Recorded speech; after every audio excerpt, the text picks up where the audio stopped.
Hey everybody, this is Neil Pasricha, and welcome back to another chapter of 3 books. Yes, you have joined our epic, totally insane quest to uncover and discuss the 1,000 most formative books in the world. On the exact minute of every single new moon and full moon from 2018 all the way up to 2031, we are going to be dropping a new chapter of 3 books. Why is it called 3 books? Didn't I just say 1,000? Well, it's because we're having 333 chapters of the show. We're sitting down with everyone from the curator of the world's largest advertisement-free blog. I'm talking about Frank Warren in chapter 2 of 3 books, who is, of course, the genius mastermind behind postsecret.com, which also spawned 6 New York Times bestselling books, all about anonymous confessions from around the world.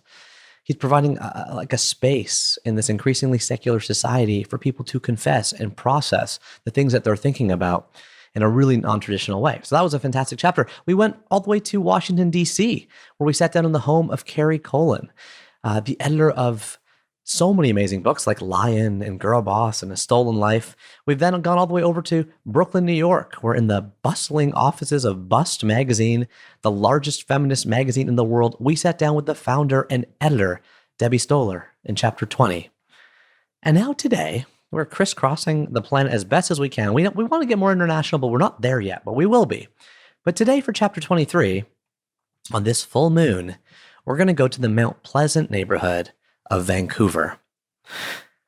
The question I have for you all for this chapter is, do you ever notice that you're doing something that you really, really, really, really love, except there's one tiny part of it that you hate, right? There's like a burr in your boot. You got like a little bee in your bonnet. You love the company. You love the job. You love the mission. You love the commute.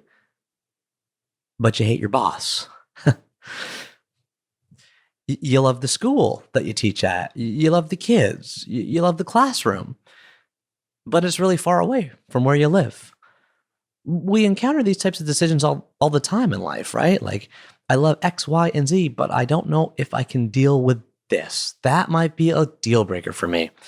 And so Jesse Finkelstein, who is the founder of Page 2 Publishing, always felt this way about the traditional publishing model. She went up through the ranks of the big publishing companies, an executive at the big publishers. But she was always thinking to herself, what if there was a real publishing company that was author-centric? Now, I know what you're thinking, because I was thinking it too. I was like, don't you mean self-publishing? Like, isn't that the dude who goes to Staples and prints off 10 copies of his real estate brochure and sells them from the trunk of his car? Well, yeah, there's that. There's also traditional publishing, sort of fancy publishing with a Penguin or a Random House or a HarperCollins on the spine. But there's a huge giant gap in the middle. Enter Jesse Finkelstein. Enter Page 2 Publishing. What does Page 2 Publishing do? Well, they take your idea. They're very discerning. They don't just say, okay. They look at whether it has merit, whether it has market potential. They do an evaluation for you. And then if they like it, and if you guys think you can work together, they supply you with all the tools that a big publisher does. Right? The graphic designers, the editors, the copy editors, the distribution power that gets it into all the bookstores. They are a powerhouse.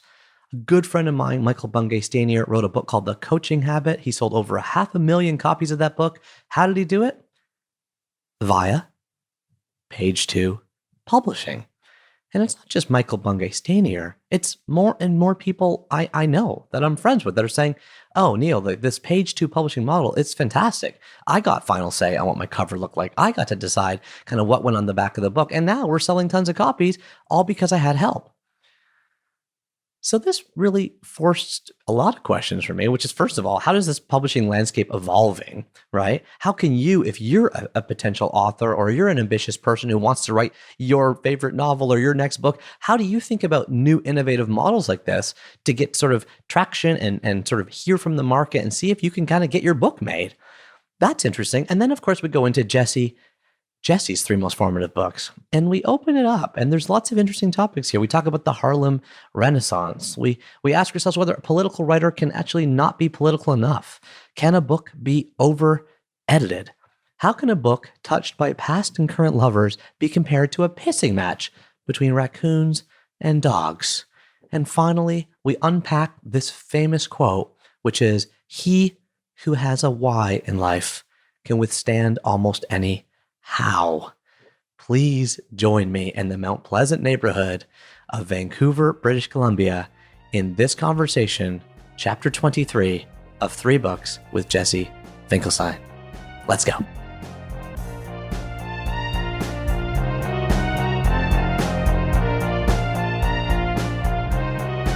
Hi, Jesse.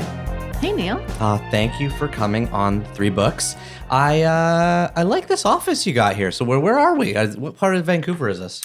We are in Mount Pleasant. It's a very fun, vibrant, hip part of Vancouver. We love it here. And is it vibrant, fun, and hip because you're here, or you came here because it was fun, vibrant, and hip? We can totally take credit for all of it. Page 2 Publishing created the Mount Pleasant neighborhood. Exactly. It actually, we just loved this area. I live in it, actually. And so my commute is embarrassingly short. And the real reason for the office location comes out. Well, that's the little secret. But yeah, I basically roll out of bed straight down the hill. But no, this is actually a really great point in this city for all of our team to meet up as well from all the different places where everyone's coming. And it's a great city. I love Vancouver. It's the ocean, the mountains, the center of so much vibrancy. It's like a place I feel like I could live if all my family and friends were here, which they're not, but it just seems every time I come here, I get a little bit more seduced. So thanks for chatting with me. I'm really excited to talk to you. I haven't known you that long, but so many of our mutual friends have published books with you, right? Michael Bungay-Stanier with The Coaching Habit, the ever-present bestseller, The Coaching Habit. Yeah. Friends of ours like Jessica Holmes, Mike Lipkin, and Ron Tite. And everyone always talks about how great work you do. And I was just about to, before we start talking about the book, can I just say, what role do you play in the publishing ecosystem? We're like a publisher for hire, basically. Publisher for hire, as opposed to a publisher who hires. That's right. Oh, interesting. And in fact, I do want to clarify something. Yeah. It's not usually the case that someone comes to us because they've been rejected by a traditional publisher and then they are looking for other options. It's actually more, we actually act in a way that's complementary, I think, to traditional publishing. We are deeply entrenched in traditional publishing in many ways. For instance, our global distributors are classic, 40-plus-year-old, excellent distributors. One of them is yours, I think, in Canada. Yeah. And they are deeply immersed in what we call or what we think of as being traditional publishing. It's just that we have a different model where the author retains their rights, retains creative control. They pay on a fee-for-service basis for us to produce the book in a way that's completely in line with industry standards, right? So this is what I mean about the limits on what you can do. You need a barcode. You need a pricing that's accurate and right for the market. So all that kind of market positioning, helping our authors find that right position within the marketplace so that it's unique, so that we can properly sell it in. All of that stuff we did at traditional publishers when we worked there. Yeah. And we're doing that alongside our colleagues. And so most of the people who come to us are saying to us, you know what, this book, maybe they want to get it out faster than the traditional publishing cycle allows. Maybe there is something to do with the subject matter that just means that the publishers don't feel that it's quite in the zeitgeist, or the author feels that they want to do something a little bit different from what their publisher might want. And we actually have authors who publish both traditionally and with us. So we're like a creative agency. We can really work around what the authors want to do. I like that description, publisher for hire. That is really such a beautiful way to put it, because I think maybe that's where the stigma I'm thinking about, and I'm owning that I think that way. So I'm not saying it's good or bad or right or wrong, but it's in my head, because probably the things I was exposed to in the 80s and 90s I was growing up that were self-published were just not, as you call it, professional or have high quality. Right? And they didn't have a professional editor or a professional graphic designer or professional distribution. You bought it from a guy's trunk and he printed it at Staples, so you're like, that's what it is in my head. But of course the works you guys are producing, I'm looking at the bookshelf right behind you. It's like art. It's beautiful. Thank you. And so I love what you do. I Thanks. I love the work that you're putting out. And so I'm so curious about that evolution. So thanks for letting us start that way. And of course, like me, like you, we bonded over this mutual attraction and love and belief in how important books are. Yes. That's kind of this heart connection I think we both felt. Mm-hmm. And you were kind enough to say, you'll come on my show and talk about your 3 most formative books. So I've got them sitting in front of me. And are you ready to dive in? I am so ready. Okay. Me too. And I want to start with this one here. Their Eyes Were Watching God, a novel by Zora Neale Hurston, published in 1937, 80 years ago, more, by a woman, Zora Neale Hurston, who was born in Notasulga, Alabama in 1891. This book is written in almost the toughest slang I've ever had to read. Yes. Almost, I'd say 95% of words or more in this book are not spelled correctly. That's right. It's like Clockwork Orange-esque. And it's this tale. It's this tale that is described as a luminous and haunting novel about Janie Crawford, a Southern Black woman in the 1930s whose journey from free-spirited girl to woman of independence and substance provides a graceful love story rooted in Black folk traditions steeped in mythic realism. So tell us about your relationship with this book. It's a lifelong love affair that I have with Zora Neale Hurston. When I discovered Zora, I'm just going to call her by her first name because that's how I feel about her. When I discovered her, I had already discovered my passion for books. That's been a lifelong thing. But I was studying Victorian literature, and I was, steeped in Victorian England, and it was, beautiful Jane Austen writing. Type of stuff? Yeah. And So you were, how old were you? I would have been 19 at the time. Okay. 18, College 19. student? Yeah. Okay. Exactly, in Montreal.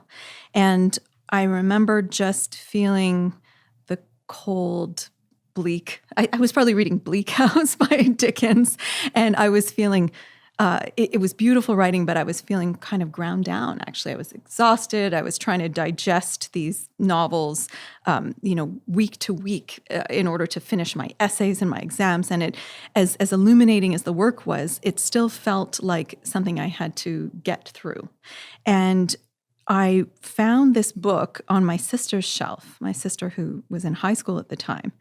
And I'm holding the book here, this very copy in front of me. It has a stamp in the front, which was the school that she went to at the time, in her name in the front.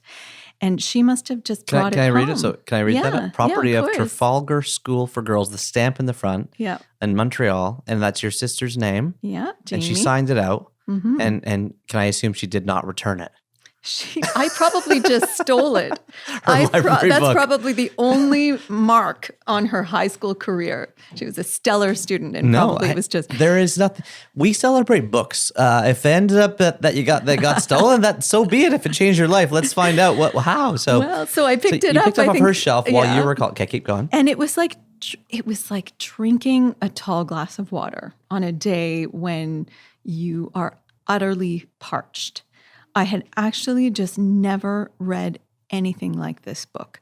And you're right to say that there's a lot of slang, a lot of dialogue represented in the book, a ton of it. And in a way, it is very challenging because you have to really engage. It's not a form of dialogue that you or I are privy to day to day. So you've got to really engage with the work in order to understand the beauty and poetry of it. It actually felt a bit like wrestling with Shakespeare. I remember, my encounters with Shakespeare. It's like you need to read a line a few times in order to appreciate the layer upon layer of meaning. And so, there's this amazing dialogue. And I'm looking at page 109 just to give the listeners a sense of it. Here's a couple sentences. They's just like a pack of hogs and I'm reading it like that because hogs is spelled HAWGS. When they see a full trough. What you needs is a man that you done lived around and know all about ta sorta manage yo things for ya and generally do round. So like the sentence you gotta like read 3 times to be like, what's he saying? You know, he's saying all the other guys are like pigs and I'm not. I'll take care of you. Oh yeah. And every sentence in the book is like that. I know. And it's delicious when you get, you dig down into it and you start to see all of the layers of meaning. It's just beautiful. And it's interspersed as well by, I guess, the omniscient narrator's own voice, kind of telling the story over the shoulder of the protagonist, which is a more sedate, slightly distant voice, which is quite beautiful too. And, Zora was, she very deliberately integrated that kind of dialogue into her novels because she was an anthropologist. She was really passionate about documenting the lives, the forms of speech, the ways of people all across the south of the U.S., in the Caribbean as well. And she was just a pioneering anthropologist from that perspective, traveling everywhere and recording people's voices. And then just diligently, I imagine her just sweating over every word. Maybe she didn't. Maybe she was a genius, so maybe it was effortless. But I imagine her. I felt the same way. Like I was how did someone put this together? I know. It's like a jigsaw puzzle. She just listened. Yeah. She must have just listened. And of course she grew up in it too. Right? And this book is a lost book. So the author, Zora, Z, old pal, died in 1960. Yeah. And from what I read about the book, it was totally out of print. Yeah. And then this essay appeared about 10 years later in Ms. magazine by Alice Walker called In Search of Zora Neale Hurston. Then the rights were repurchased by the University of Illinois Press, who then sold over the 70s and 80s 350,000 copies of this book. Huge amount. Yeah. Coaching habit like. Based on this newly discovered or rediscovered author that had lost, had no readership, wasn't even in print, nothing. While she was alive. Is that right? That's absolutely right. She died in relative obscurity. She had been a really major and had a very vibrant presence during the Harlem Renaissance. So she was a colleague. What's the Harlem? The Harlem Renaissance. So it was a time principally in the U.S. around in and around Harlem, around New York, where there were writers and artists and musicians and all people of color who were deliberately coming together to lift up each other's voices, to support one another. When was that? To speak out in protest. Mid-20th century? Or? Yeah, that's a great question, actually, when the Harlem Renaissance. It's okay if neither of us know, because the point of this conversation is to discover all this stuff. Well, I know, and what's sad is, of course, I wrote my thesis on her, and I couldn't tell you the exact date. You wrote a thesis on Zora Neale Hurston? I did, wow. for my undergrad. Wow. And that actually led directly to my seeking out a career in publishing. No way. Because I wrote about her autobiography, which had been edited in some really, really inappropriate ways, and really kind of, essentially her autobiography was over-edited, as we would think of it today, by some people at her white publishing house. Tell me more. Well, there were she was accused, and of many of the people, even her own peers and colleagues during the Harlem Renaissance, of kind of pandering to the dominant white population in her writing primarily. So describing, for instance, trying to show that the life of Black people was okay. People described her accused her of not being political enough. And one of the reasons they found that they accused her of this is because her own autobiography, Dust Tracks on a Road, when it came out, it was published by a publisher where most of the people working there would have been white, or the people in positions of editorial leadership would have been white.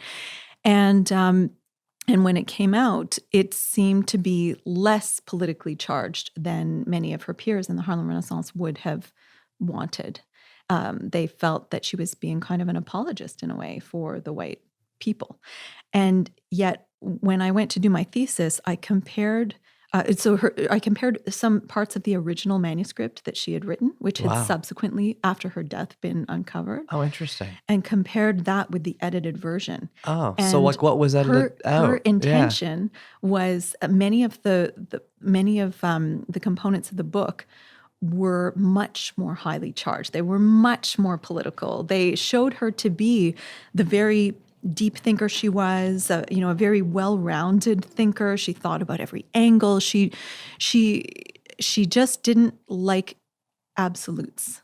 Is my personal read, and she sought to explore and find deep meaning in everything. So, in actual fact, before her book was edited, it was just much more vibrant, and so I just became fascinated by the idea of the editorial process. That's so interesting because without giving too much of the plot away of Their Eyes Were Watching God, the book we're talking about, the protagonist of that book, a Black woman, also similarly to this sort of foreshadowing, I guess, is looked down upon by the other Black people in the book because she's mixed. Yes. And she doesn't share with most people that she is born from a rape, did not know the father. The mother was long gone, I think was alcoholic, was raised by her grandmother who was a slave. Yes. And was not accepted by the Black community. How Exactly. fascinating. The protagonist of the book reflects the life. Yes. And that changed your life from a stolen high school book from your sister's bookshelf. Absolutely. I'm just implying that it's stolen. I'm just kidding. I don't know. If your sister is listening, we do or do not know that this book was necessarily stolen, although it's stamped with a school print. That's fascinating. So here we are, introducing your second most formative book, which is called The Cinnamon Peeler, Selected Poems by Michael Ondaatje, the author of The English Patient, amongst other books. But that one won the big prizes in the movies and all that stuff. So we know him from that. My first question was, how do you read poetry? How do I? Yeah. Like, are you a taster? Oh, definitely. I think poetry kind of calls out to be read in that way. And I certainly approached Michael Ondaatje's work from that perspective. I'm definitely a taster. I dip in and out. Certain poems will kind of jump out at me depending on what's happening in my life. And I just feel that it's a beautiful way to connect with different parts of an author's world. And so tell us about your relationship with this book, which, by the way, I just want to say for people listening is published in 1989, originally in Great Britain by Pan Books, and it's a book of poems that he wrote from 1963 to 1990, really smushing together his two previous poetry books. And so, Ondaatje is Sri Lankan born, is a Canadian poet, novelist, editor, and filmmaker, most famous for The English Patient. And I like the description on the back of this because it says, if Michael Ondaatje's novels have the compression power of poetry, his poems often read like novels, pared down to it's like a novel in 20 lines. Tell us about your relationship with this. How did it come into your world? Well, so I've been reading poetry for a long time, and I had been reading poetry for quite a few years before I came to Michael Ondaatje's poems.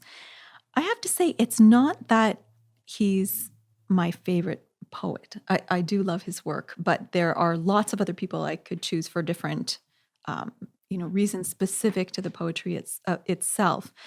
But what I remember around the time that I discovered this work in earnest was the sense of the world coming to me through his poetry, and also a sense of my own world in Canada being reflected back at me. So, as you mentioned, Michael Ondaatje is originally from Sri Lanka and came to Canada at a fairly young age, and I find that some of his poems are just infused with an otherworldliness, from my perspective, a sense of this is somewhere I have never been.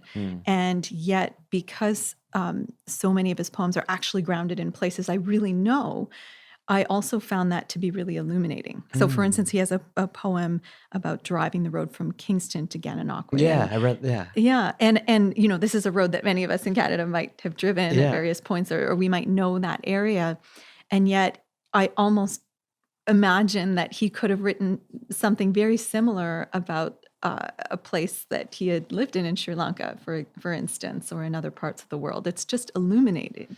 Yeah, illuminating. That's a great word. I'm trying to find that poem. Now, do you have it bookmarked? Can you read us a couple sentences from that? I don't, but I'll see if I can We're pull both it up. struggling to find it. Yeah. I also have a little personal story related to this book that has to do with the way in which just what books, the physical objects mean to us, and what how we interact with them, because we all interact differently, right? Yeah, share the story. So this book I was reading so this is university. I was at McGill, and I was reading this book in a massive, one of those massive first year classes with hundreds of people. Introduction to Chinese Civilization. Fascinating topic, really boring class. Yeah. And I was reading this book instead. And I remember someone kind of 2 seats down, this lovely gentleman kind of looking over at me and kind of gesturing because he wanted to see the book. So I passed it over to him, and he wrote in it. And he wrote in it. He wrote in your book. He did. Like a note, passing a note kind of thing. He did. He said, what I would give to capture an emotion, a feeling, an idea in truth, as Michael Ondaatje can. And then he wrote his name and introduced himself. And are you looking at that little note right now? Can I see? So in the middle of a book on a random page. Yeah. And it was a random dude. You didn't know the guy. I didn't. And I got to know him. Wow, this is amazing. I almost want to, let's add a photo of this, if you don't mind, to the show notes, because it's so beautiful. What I would give to capture an emotion, feeling, idea in truth, as he can, in so few words. I'm Jared. Ondaatje let me be inspired, begin thinking and writing. Wow. Isn't that nice?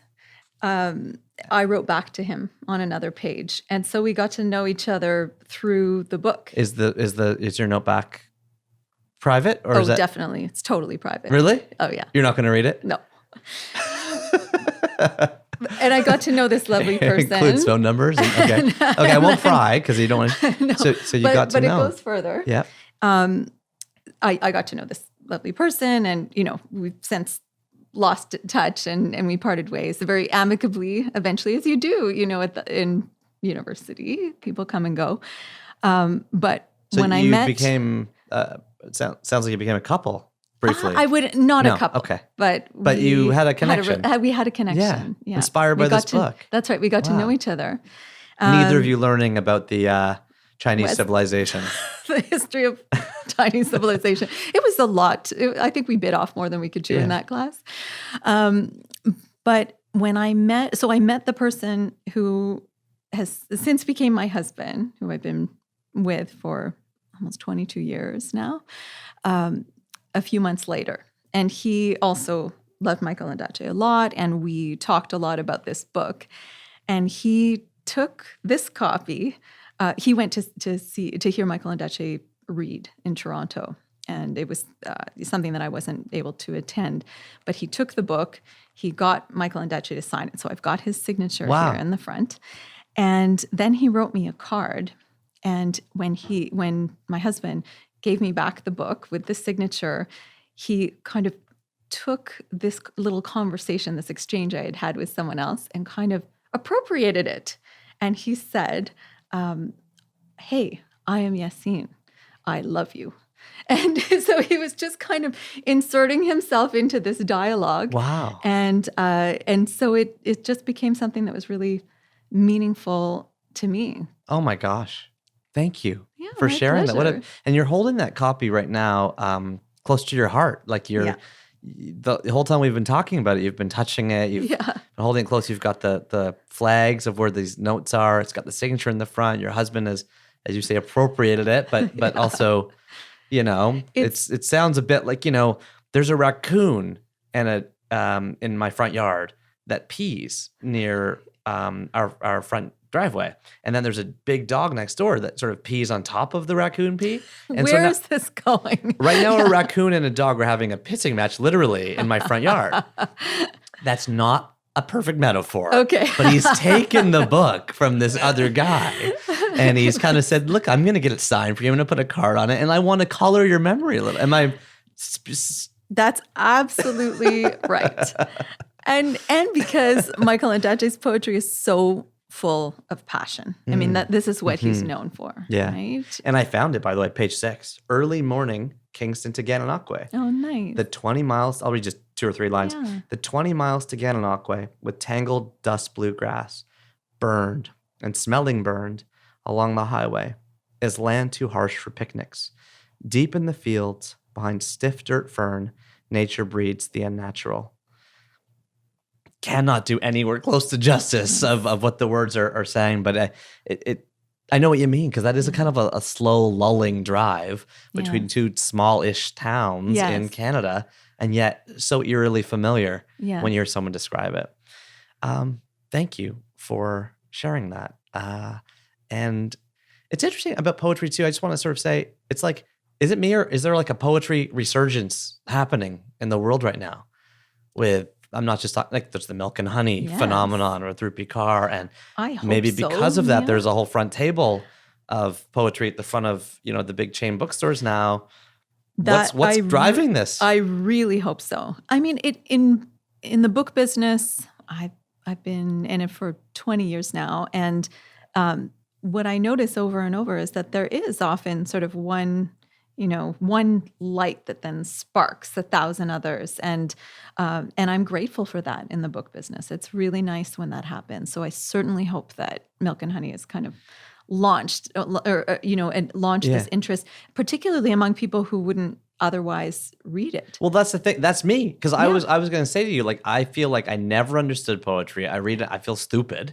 I feel like I don't understand the words. I'm like, this doesn't rhyme. Like, I don't get it. You know what I mean? I like Dr. Seuss, maybe Shel Silverstein's like Max, Yeah. And now there's this stuff you're exposing me to, and I'm seeing it on the front tables, and, it's becoming more accessible to me. I don't think I'm getting any better at reading. I think it's coming. Like, I just read Adolescence, like Gabby, the YouTuber. Yeah. And I was like in love with that book, a book of poetry. I wouldn't have picked it up, but it's so funny and cutting and almost like a Saturday Night Live sketch in poetry. So I think that's right. It's all about accessibility. And no matter what your entry point is, it's just about picking it up and digging in. Well, speaking of accessibility, it's a nice segue to, I think, the last one, because your third and final most formative book is maybe the most accessible of the 3. It's certainly stamped on the front with more than 12 million copies in print, which you don't see on the cover of an inaccessible book. And it is Man's Search for Meaning by Viktor Frankl.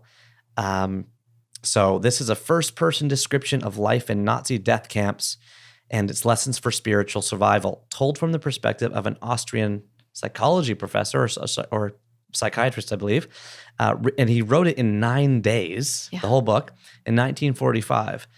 It wasn't published in English until 1959, if I read properly. And by the way, the original title was From Death Camp to Existentialism. And then now it's in, hundreds of printings, 12 million copies shipped. And tell us about your relationship with Man's Search for Meaning by Viktor Frankl. So my dad's parents were Jewish and lived through the Holocaust. And this was a legacy that my family lived with. But like so many Jews of their generation, so many people under any circumstances who go through great unspeakable suffering, they didn't speak of it, not really. And the little that I did know came out in snippets here and there, bits and pieces. So there wasn't a lot that I had to really understand what they might have gone through. And that was the first, my first impulse in reading this book. It was recommended to me by another friend when I was a teenager. I think I was about 16, and a really special friend at the time who was also Jewish, and I'm half Jewish. So, there are some other layers here where I, identify in some ways as Jewish, but in some ways as Anglican. My mom, on my mom's side, my grandfather was a minister. So lots of different streams of religion kind of coursing through me, and yet I lived a very secular life. So I had read a lot about the Holocaust historically, but nothing that really could have given me any sense of, from a psychological point of view, from an emotional point of view, that incredible question: how did these people who loved and cared for me, who I saw, day after day, how are they still living? They had lost so much. How did they go on existing? And something that still stuns me to this day: how did they find it in themselves to love? Because they sure did love me and my brother and sister and cousins, and made a great life in so many ways, despite their own difficulties for us. And there's something about this book, about Frankl's book, that helps from, in a way, seems very objective, doesn't it? Like you almost don't even imagine that he was really there. He has that science. It's so professorial. Well, it is. Yeah. And he took that seriously. I think he did that very deliberately, because he was a scientist and, a psychoanalyst above all things. And as you can read, his biggest point of suffering after, I think, missing his wife, who he did actually lose, who died in the death camps. And his children, I think. She was pregnant. Oh. Yeah. Aside from that, was losing his manuscript, because he was working on a really important work that he ended up recreating then, once he survived and created a new life for himself.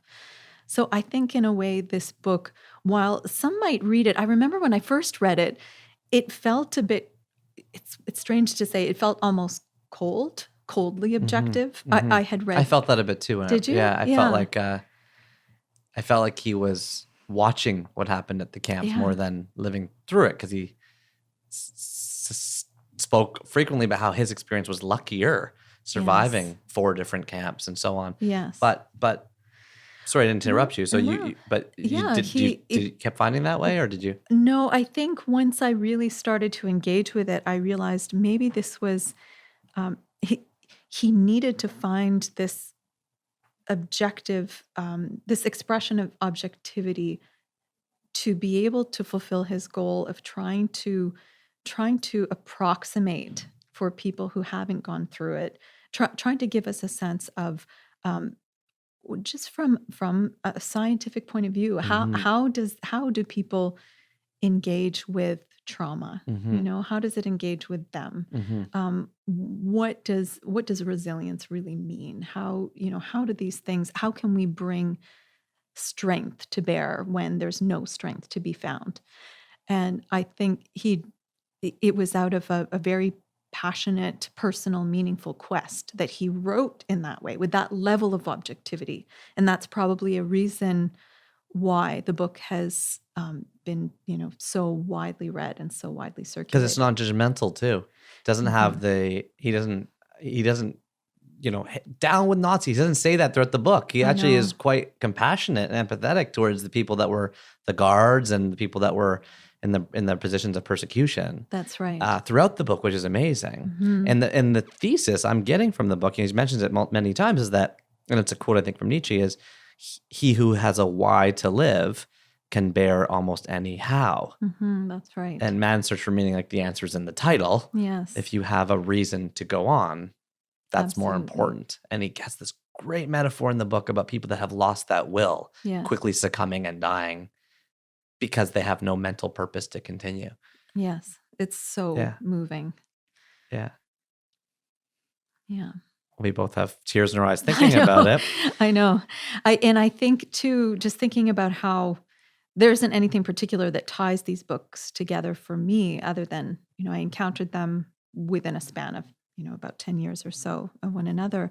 But also, if I think that Viktor Frankl was writing this book, around a similar time to when Zora Neale Hurston was writing hers, and how in so many ways, how dramatic just how dramatic a life she led too. And, even as recounted in Their Eyes Were Watching God in her novel, as you mentioned earlier, the protagonist's grandmother talks about coming out of slavery and trying to escape with her granddaughter, and how, just thinking about people who have to experience trauma and great pain and then who come through and write about it.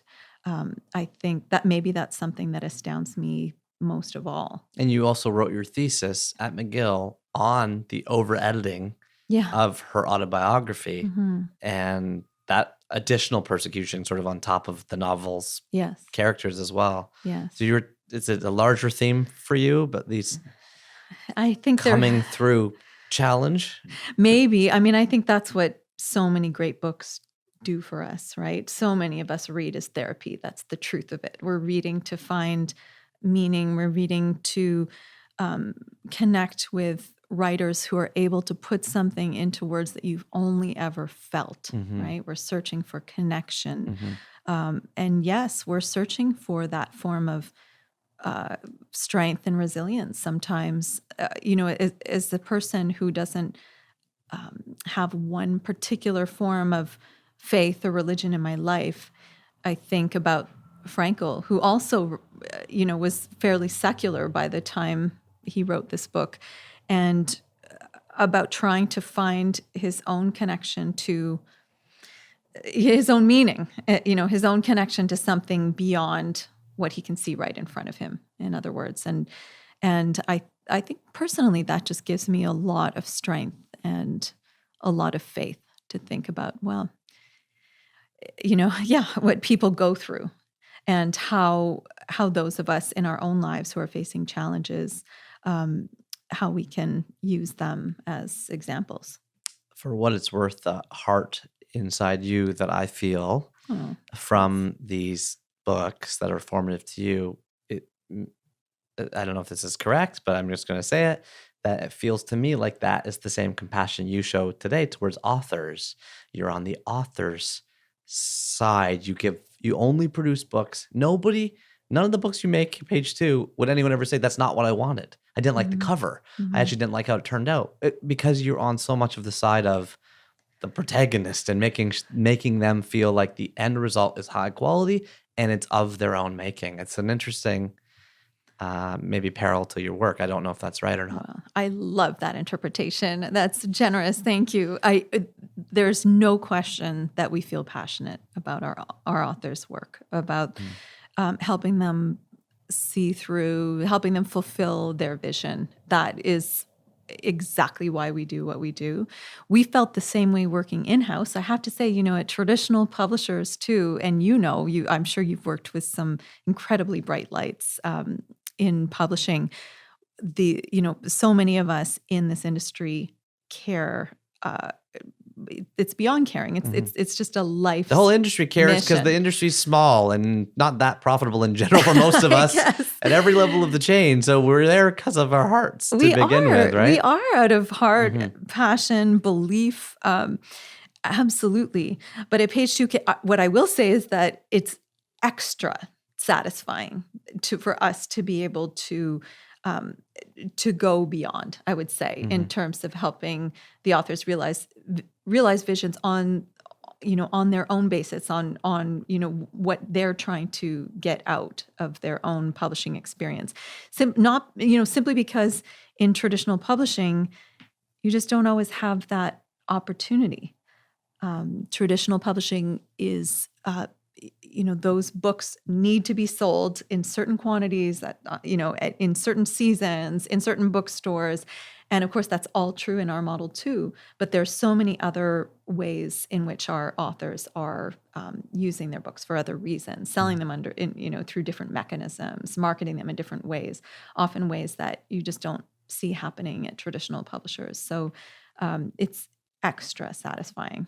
Interesting. Yeah. What a great way to parallel, and you've put so much thought into these coming up with these 3 books. I so appreciate that. And now, what's a piece or two of final wisdom You have been in the publishing industry for so long, from so many different perspectives and angles. You work with authors very closely. A lot of people who listen to this are aspiring writers or writers. Can you share a final thought or two on from your wisdom? Mhm. When it comes to book publishing, and maybe I'll be specific here for a moment, thinking about nonfiction particularly. If you're an author who's writing about your area of passion or expertise, and you're a thought leader sharing your thoughts, I would say you can be extremely creative and strategic at the same time. Sometimes people think about book publishing, well, writing and publishing, as an activity that needs to be kind of wildly creative, right? And that idea of the author going away with her thoughts or his thoughts, and in silence, kind of drafting their manuscript and coming back to the world and re-engaging. And I think sometimes it's really worth thinking about the reader, right? Not just the writer, and thinking about your audience, not in a way that dwarfs what you're trying to do. I never want an author to feel constrained by that. It's not that you just need to write for some, for the reader at the expense of you, but there's a balance to be struck. And I think if you're thinking about, well, I think the idea of, well, what does the reader really need or want can actually address so many quandaries we face in publishing, so many questions that come up. When we're trying to figure out the title subtitle of a book, when we're trying to figure out even basic things like how long should it be? You think about, well, who's your reader and how much time do they have, and how, and the design thinking about, how should this be laid out? How do we parse this content? I would just say there's extreme creativity in thinking through the strategy of a book. And I don't think that you should have one or the other. In fact, I think the great books in this category really do both. Mm-hmm. Thank you. Yeah, Thank you pleasure. so much for being on the show. Thanks. It was such a great pleasure.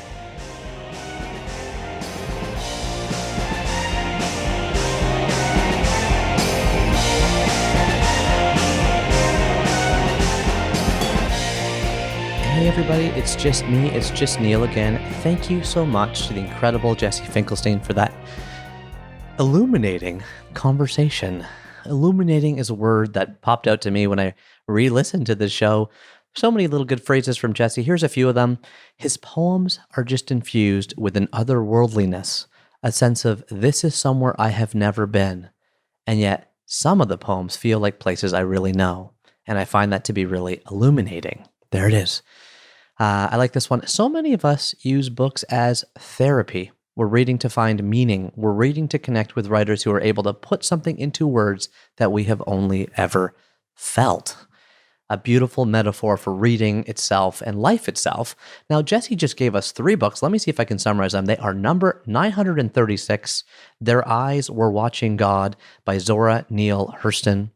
Number 935, The Cinnamon Peeler by Michael Ondaatje. And number 934, Man's Search for Meaning by Viktor Frankl. And now, thank you. I just want to say a final thank you to Jesse for this incredible chapter of 3 books. And now, if you've made it to this far in the podcast, I'd like to welcome you back to the End of the Podcast Club. This is one of 2 clubs that we have for 3 books. The other one you can only find out a little bit more about. It's kind of our secret club. You can only find out more about that by calling our number. What is our number? It is 1-833-READ-A-LOT. Yes, that is a real phone number. Yes, you can call from anywhere in the world. We always love hearing from you. And now, with that, let's go to the phones. Hey, Neil, it's John Luna from San Diego, California again. And I just wanted to appreciate the show and all the time and energy and money you put into producing it. I kind of want to comment on some kind of recurring complaints that keep coming your way. You're in this really difficult situation in which you try to appease listeners, attract new ones, and acquire positive reviews for SEO, right? And people aren't happy with the left-right ear thing or the intro music, and it's just one guy's opinion. That's me. And I don't want to sound combative, but I feel we should count our blessings, not our problems. I just feel like we should have empathy and appreciation and be grateful that you're hosting this podcast without ad revenue while supporting a family with young children. I'm a teacher like your wife, and I know what kind of income that means. Sorry, no offense. You're using your own time and energy. I would think that those flights all over North America aren't cheap. That Uber ride with the world's best Uber driver sounded like it added up real quick too. So I just wanted to tell you, I think it's heartbreaking that you feel you have to lead your podcast away from your ideal. And for everyone else, if this ends up on the air, if you don't like the intro, hit the skip button twice and it'll instantly skip it because it's about 60 seconds. So there's that. And if you don't like the left-right ear thing, it doesn't really matter. I listen with one earbud all the time. Sorry, Neil. And just keep in mind, guys, he's doing this for the love of books. He's doing it for free. We don't have ads to skip in the middle of the show.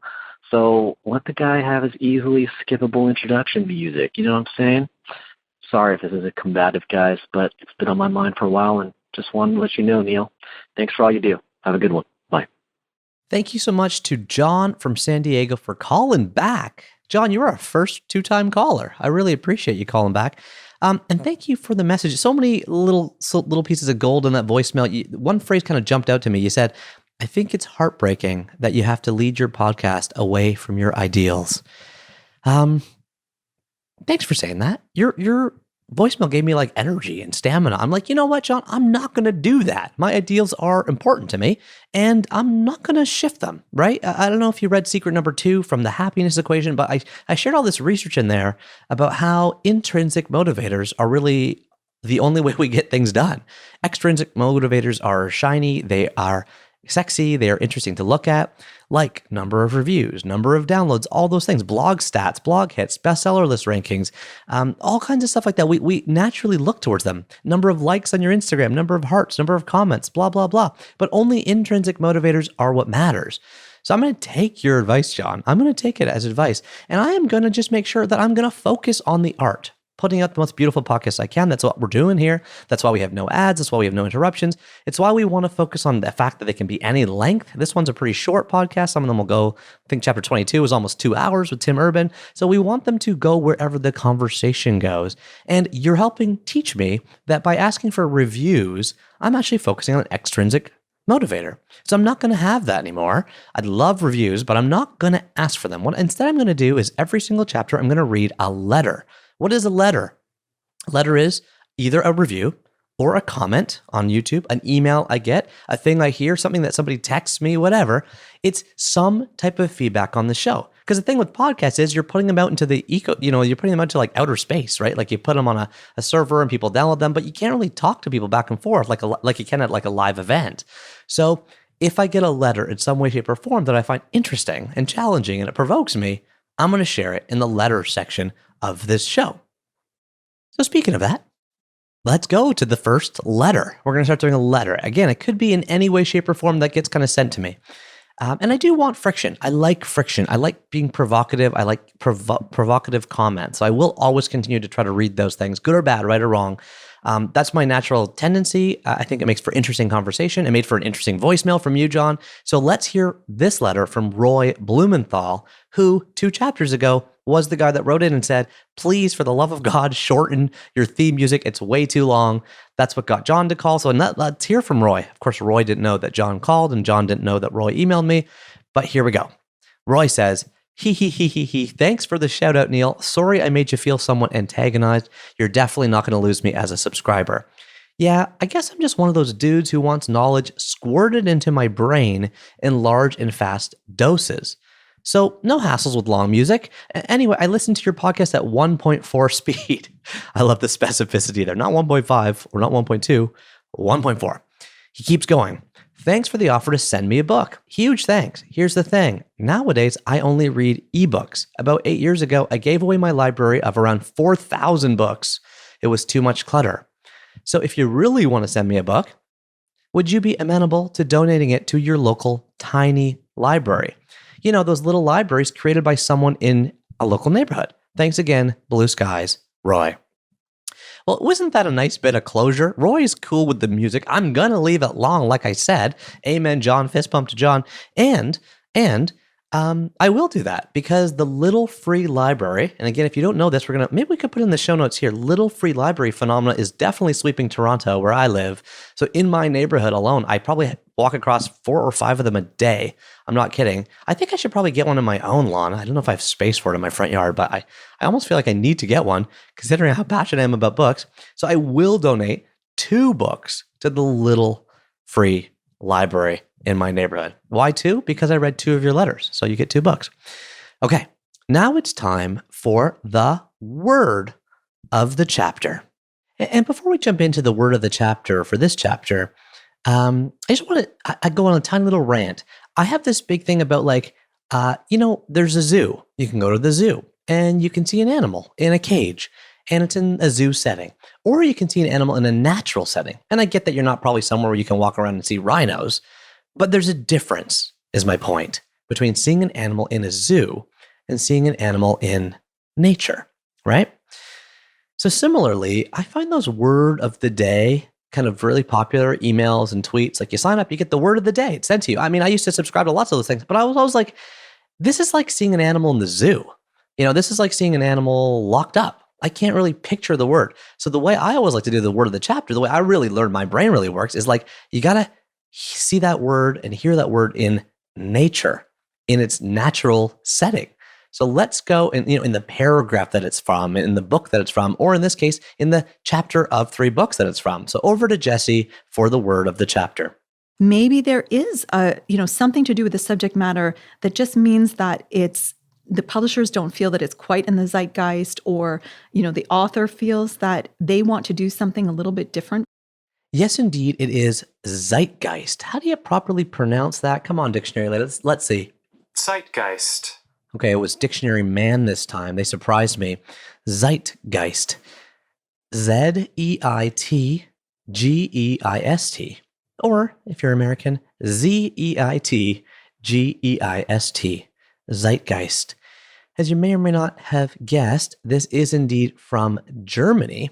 It does mean the defining spirit or mood of a particular period of history as shown by the ideas and beliefs of the time. Pretty vague definition, but you could say like lava lamps were part of the zeitgeist of the 70s or whatever. But like, what is this word how do you remember it? Well, it's really interesting. Zeit, which is the Z-E-I-T part, means time in German, and Geist, G-E-I-S-T, simply means spirit. So if you want to remember what a word means, you can just think spirit of the times, Zeitgeist, time, spirit. And with that little voicemail, with the letter, not review anymore, it's letter so, and that word of the chapter, let's close off this end of the podcast club. Sometimes we'll read an article, sometimes we'll read different things, but keep in touch. Give me a call, 1-833-READ-A-LOT. I love hearing from you. We love playing your voicemails on the show.